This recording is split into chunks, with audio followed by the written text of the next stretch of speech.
everyone. My name is Claire, and for International Women's Day, I want to tell you about the bravest woman I know, who just happens to be my daughter. My daughter, Zoe Rogers, turned 21 in October in prison. She has been in prison for 6 months. Shame. By the time her trial comes round, she will have been in prison for 50 months. Shame. Why is she in prison? Well, there's 2 things I need to tell you about. You need to know about what kind of person Zoe is, and then you need to know what kind of government we have in this country, and all will become clear. So what kind of person is Zoe? Zoe is very, very shy. She's quite anxious, but she has a social justice streak a mile wide. It's her defining quality. And like so many of us, from October 2023, she was forced to watch a genocide live streamed on social media. And like so many people, she felt she could not act. So she went on all the marches.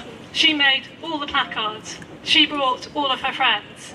And after a few months of this, she began to feel seriously disillusioned at the lack of response and action from our government, in the face of hundreds of thousands, if not millions of people taking to our streets saying, "Stop arming Israel," and doing nothing. Yes.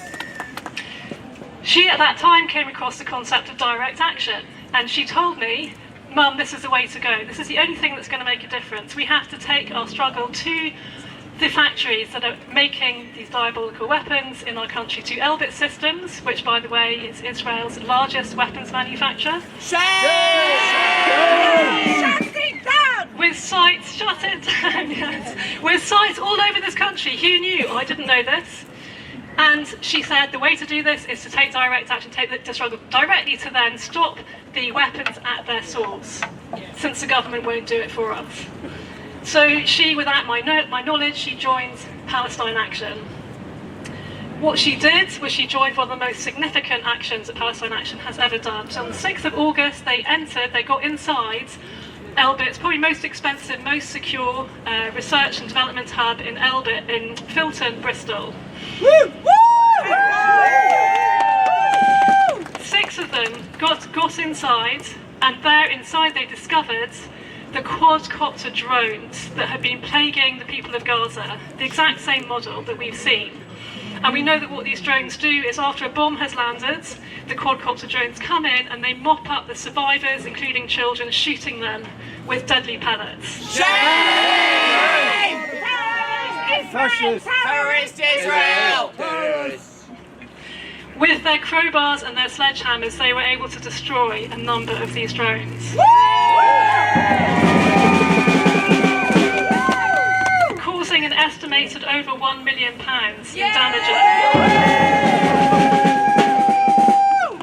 Now let me tell you what you need to know about our government, and none of this will come as a surprise to you.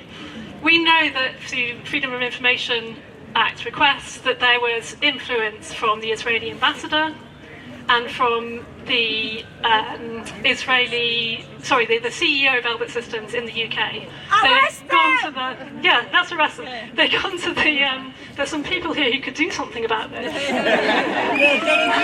Do your job! Arrest them! Great venue. They went to put pressure. A couple of years ago, they went to our government and said, "Stop Palestine Action." And we know that the government's very happy to oblige. So when this action took place in Filton, Bristol, the government response was brutal and it was unprecedented. And what they did was they unleashed counter-terror powers against these activists. What did that mean? That meant that the 6 who were arrested on site and held in a police station in Bristol were hauled into a courtroom at midnight and re-arrested under the Terrorism Act. They were kept in solitary confinement for 6 days. They were interrogated day and night. And they were completely incommunicado. They were not allowed to make that single vital phone call to a loved one to tell their loved ones where the heck they were. They were disappeared by the state. This also meant that a further 12 people who were rounded up around the country in 2 further waves of arrests were arrested violently by counter-terrorism police. Shame! Shame! We are talking about up to 30 officers, nighttime raids, smashing down front doors, breaking windows, arresting the occupants, sometimes at gunpoint. One man had 4 guns pointed at his head. They destroyed and seized property that was needed for the family's livelihoods. They handcuffed teenage family members. They evicted families from their homes so they could conduct searches of the properties later. Shame! Shame! And I'm happy to say, for what it's worth, the UN has written a report criticising the government for this abuse of counter-terror powers. So I just want to say very quickly, have I got time to read a poem? Yes, please! Yes. I've cut my time for you! Thank you. I just want to say, who are the criminals here? Yes. Who are the terrorists here? Is it the brave actionists who literally sacrificed their liberty and threw themselves, knowing what the consequences would be, into the cogs of Keir Starmer's war machine? Are they the criminals? No! Or is it our government who's literally breaking its own laws by sending arms to Israel? Yes! Laws that prevent us from sending arms to countries that commit human rights abuses. The terrorists are there! I'm not disagreeing with that. I would say that it was the actionists that upheld international law, while our government are war criminals. Yes! So I'm going to wrap up now by reading a poem that I've written, and I wrote this poem about shame, because there is a sense of shame when your home is searched, as mine was, by 12 counter-terrorist police, and all the neighbours could see the police coming in and out of my home with their little blue gloves on. And there is a sense of shame in saying my daughter is in prison, and it's hard for that shame not to cling to you, but I would suggest that the shame does not belong to us and to my daughter and to the brave activists, that it belongs quite somewhere else. The police. So this is my poem. It's called 6 Months. It's 6 months now my daughter's been in jail for smashing weapons Starmer planned to send to Israel, criminally damaging the profits of a war from hell. She's paying for it now, and so am I, with grief that isn't easy to describe. To see her called a criminal, a terrorist in all but name, to see how daily prison life has one intent: to pile on shame.